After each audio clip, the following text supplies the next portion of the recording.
ജ്ഞാനം കൊണ്ട് ഭവനം പണിയുന്നു, വിവേകം കൊണ്ട് അത് സ്ഥിരമായി വരുന്നു.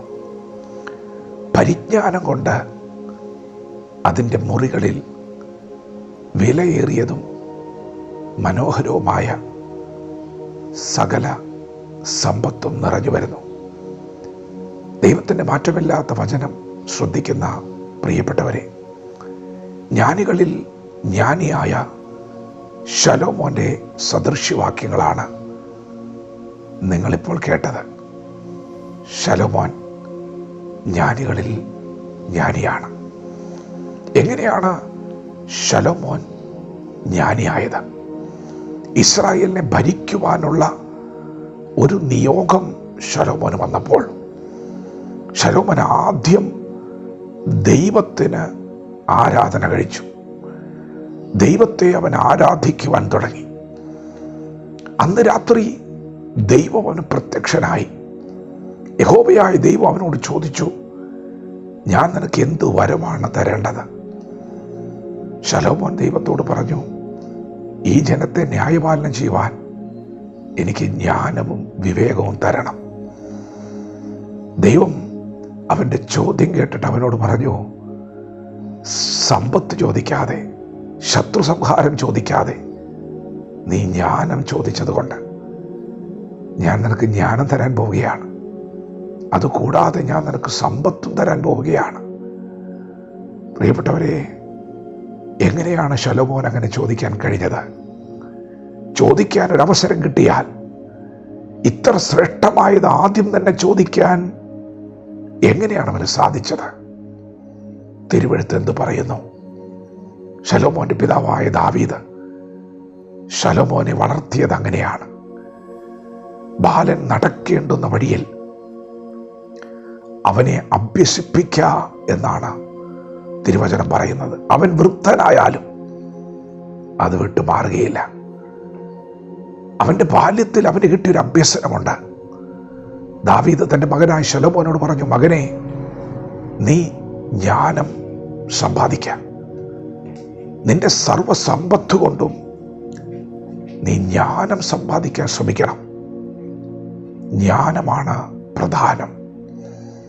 അങ്ങനെ അവൻ ജ്ഞാനം സമ്പാദിക്കാൻ തുടങ്ങിയപ്പോൾ, അന്വേഷണങ്ങളിലൂടെ കടന്നുപോയപ്പോൾ, ജ്ഞാനികളിൽ ജ്ഞാനിയായ ശലോമോൻ ജ്ഞാനത്തിൻ്റെ ഉറവിടം എന്താണെന്ന് പറഞ്ഞുകൊണ്ടാണ് പുസ്തകം തുടങ്ങുന്നത്.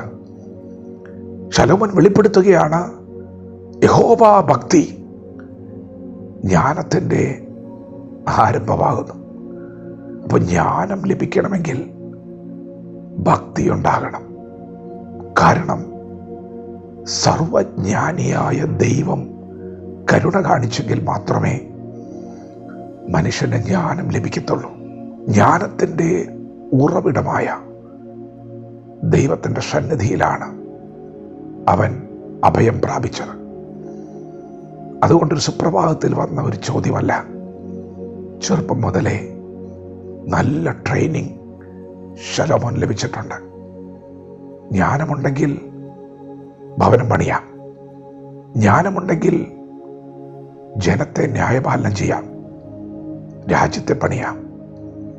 വിവേകം കൊണ്ട് ആ പണി സ്ഥിരമായി വരും.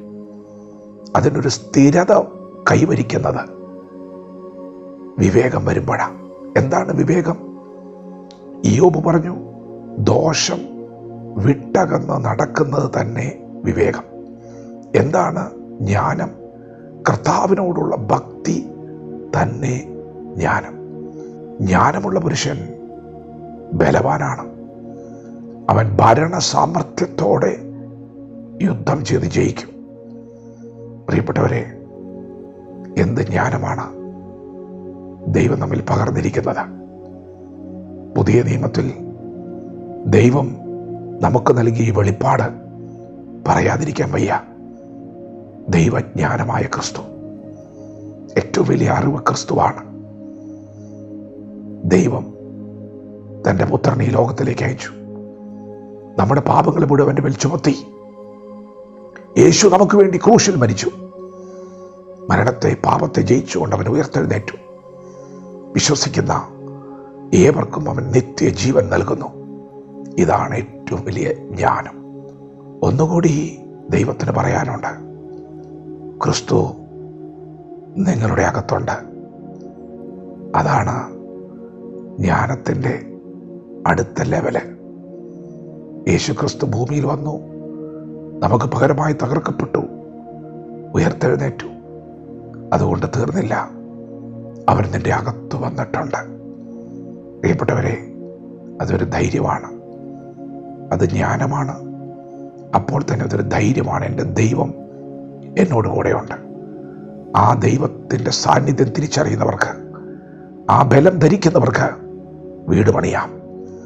ആ ബലം ധരിക്കുന്നവർക്ക് രാഷ്ട്രത്തെ വരെ പണിയാം. ഇന്ന് പകൽ പരിശുദ്ധാത്മാവ് നൽകുന്ന ഏറ്റവും വലിയൊരു ജ്ഞാനം, നിങ്ങളോട് കൂടെ ദൈവമുണ്ട്. ദൈവത്തോട് കൂടെ നടക്കുക, ഭക്തി മുറുകെ പിടിക്കുക. ഈ വചനങ്ങളാൽ ദൈവം നമ്മെ ഓരോരുത്തരെയും പകൽ അനുഗ്രഹിക്കുമാറാകട്ടെ. ആമേൻ.